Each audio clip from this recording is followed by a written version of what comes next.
ایک بڑی تعداد ہے جو اس کا اظہار کرتی ہے کہ وہ قوم لوط کی نمائندگی کر رہی ہے۔ یہ بڑی تعداد میں امریکہ میں ہے، یورپ میں، اور اب انڈیا میں بھی ہے، اور ان کے علاوہ دیگر ممالک میں بھی ہے۔ یہ مسخ شدہ سور اور کتے اور کتیاں، بلکہ ان سے بدتر، کیونکہ بہرحال جانور تو خلقی طور پر جیسے بنائے گئے ہیں سو بنائے گئے ہیں، لیکن یہ مجرمانہ ماحول جس کو فلمی دنیا میں بھی تیار کیا گیا ہے، اور جس کے لیے الیکٹرانک میڈیا کا صبح شام استعمال ہو رہا ہے، اور جس کے لیے ہر ماں بہن کو یہ چور اچکے بدماش گنڈے ننگا کر رہے ہیں، اپنی عورتوں کو، اپنی ماں بہنوں کو یہ ننگا کرتے ہیں چورن بیچنے کے لیے۔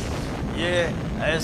ایسے مجرم اور عیاش اور بدماش، بلکہ یوں کہیے کہ اگر آپ شیطانوں کو دیکھنا چاہتے ہیں تو انہیں دیکھ لیجئے، اگر آپ چاہتے ہیں ابلیس کے انڈے بچوں کو دیکھنا تو انہیں دیکھ لیجئے۔ آج اس عریانیت کی دنیا میں، فحاشی کی دنیا میں، بدکاری کی دنیا میں، اور انسانوں کی فطرت کو مسخ کرنے کی دنیا میں بہت نمایاں ہیں جن کے ہاتھ میں ٹیلی ویژن کے اسٹیشنز ہیں، جن کے ہاتھ میں الیکٹرانک میڈیا ہے، جن کے ہاتھ میں بالی ووڈ بھی ہے اور ہالی ووڈ بھی ہے، جن کے ہاتھ میں فلموں کی دنیایں ہیں۔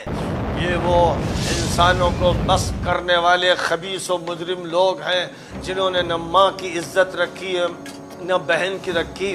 نہ بہو کی رکھی۔ ظاہر ہے کہ ان سے یہ توقع کرنا کہ جو عورت سڑک پر چل رہی ہے اس کی عزت رہے گی، اس کی شرم رہے گی، اس کی حیا رہے گی، اس کی توقع کرنا تو ایک فضول عمل ہے، ایک بکواس ہے۔ یاد رکھا جائے کہ جس طرح قوم لوط کو تباہ کیا گیا، اگر ان کو آتش فشاں پہاڑوں کے دہکتے ہوئے انگاروں سے اور زمین سے نکلنے والے آگ کے چشموں سے تباہ کیا گیا، تو آج اللہ بہت ممکن ہے کہ اوپر سے بمباری کرنے والے جہازوں کے بموں سے تباہ کرے، اور ایک کو دوسرے پر مسلط کرے، اور ایسی خانہ جنگیاں کروائے جس سے شہر کے شہر ویران ہو جائیں۔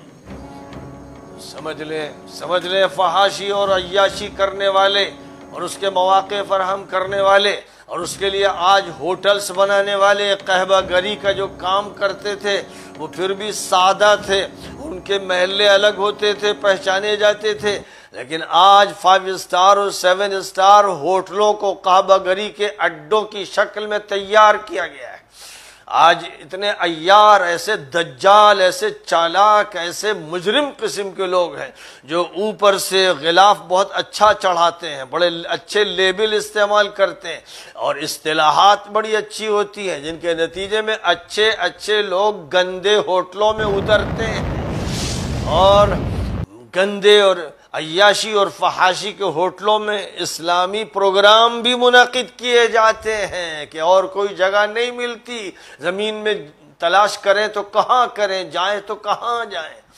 یہ وہ صورتحال ہے۔ اس صورتحال میں یاد رکھا جائے کہ اللہ کی طرف سے اطلاع دی جا رہی ہے کہ دھماکوں سے اڑا دیا جائے گا، جلا دیا جائے گا، کیونکہ اس طرح کے جو بدماش لوگ ہیں ان کو سزا اللہ آگ کی دے گا، یعنی ان کی عمارتیں جھلسا دی جائیں گی، ان کے جسموں کے چتھڑے اڑائے جائیں گے، پھر آگ لگ جائے گی، جس کے نتیجے میں یہ اس عذاب میں مبتلا ہوں گے جس عذاب میں قوم لوط مبتلا کی گئی تھی۔ اللہ اسی لیے واقعات بیان کرتا ہے، اسی لیے فرماتا ہے کہ یہ واقعات عبرت کے لیے ہیں۔